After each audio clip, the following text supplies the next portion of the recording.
بسم اللہ الرحمن الرحیم۔ صحیح بخاری حدیث نمبر 25۔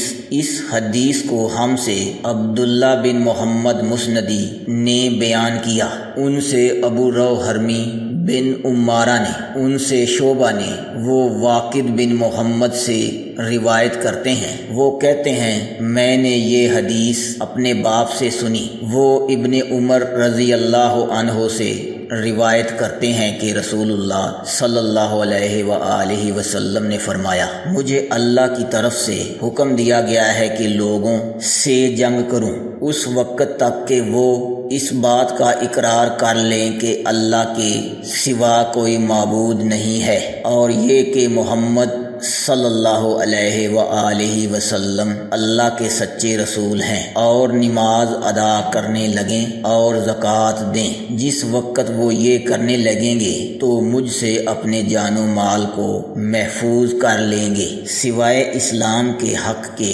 رہا ان کے دل کا حال تو ان کا حساب اللہ کے ذمے ہے۔ چینل کو سبسکرائب کریں اور بیل آئیکن ضرور پریس کریں۔